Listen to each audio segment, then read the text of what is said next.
Harun al-Rashid was the Amir al-Mu'mineen of the time. He was the head of state for the Muslims. And back then, the head of state's responsibility was also to lead the people in Friday prayer. Because he's a religious figurehead too.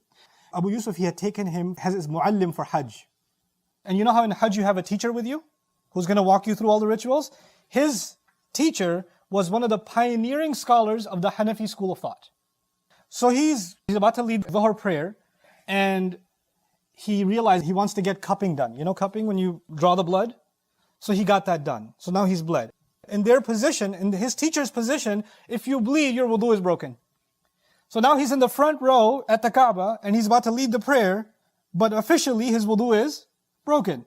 And you have to walk through 1,000 rows back towards the water, and because he's the head of state, everybody's going to want to say salam. Everybody's going to want to say, hey, can you please make dua for me? Or have some request, because he's a VIP. So by the time he goes back there, and comes all the way up, it's going to be Asr time. So he's stuck. Next to Qadi Abu Yusuf, Imam Malik is there. Imam Malik, different school of thought. And in Imam Malik's school, if you bleed, your wudu doesn't break. And Harun al-Rashid knows that. So he, on purpose, asked Imam Malik, hey, is my wudu okay? I just had cupping done. Imam Malik said, yes, of course it's okay. You can lead. And he led the prayer at the Kaaba. Everybody prayed behind Khalifat Harun al-Rashid. And as soon as the prayer was done, the Hanafi students of Qadi Abu Yusuf come running to the Shaykh. You just let him pray. He bled. How could you? He said, anybody who doubts that prayer is from the Khawarij, meaning the people who left Islam. Why did he say that? Why did he pray behind him? Because he understood something. When the roots are the same, this fruit and this fruit, we can disagree. But to the best of my understanding, this is the best of their understanding. I don't believe this to be the absolute truth. This is, as far as I find, the most convincing argument. The most convincing argument to me is that bleeding breaks wudu. The most convincing argument for Imam Malik is that bleeding does not break wudu. And you know what? Allah knows best. So I'm going to be humble and not say I know the absolute truth.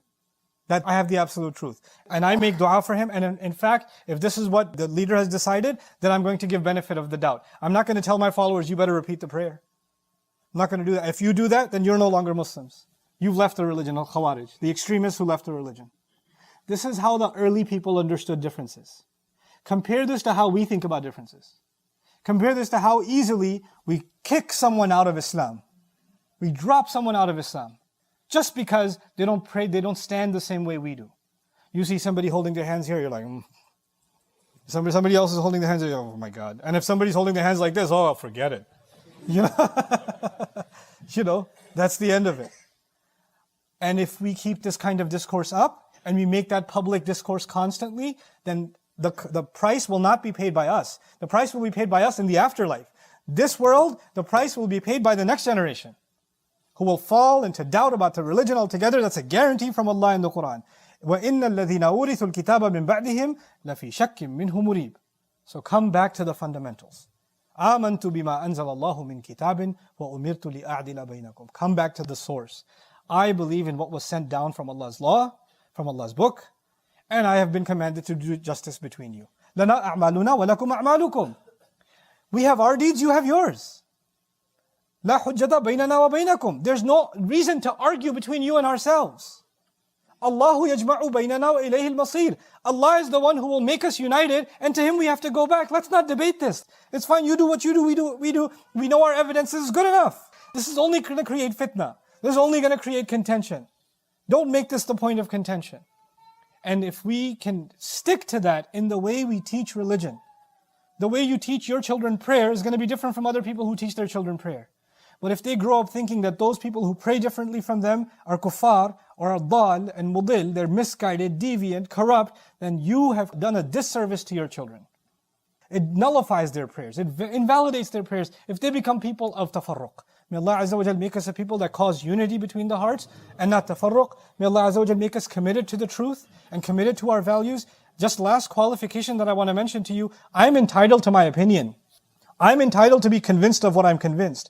I have met with other scholars and I tell them right flat out, I respect you a lot for your work, but this thing that you said makes absolutely no sense to me. I think it's utter nonsense, but I'd love for you to explain it to me. But I don't do that in public.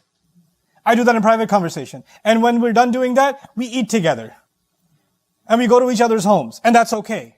If I can have that kind of a conversation with a Christian, with a Jew, with an atheist, why can't I have civil conversations with Muslims?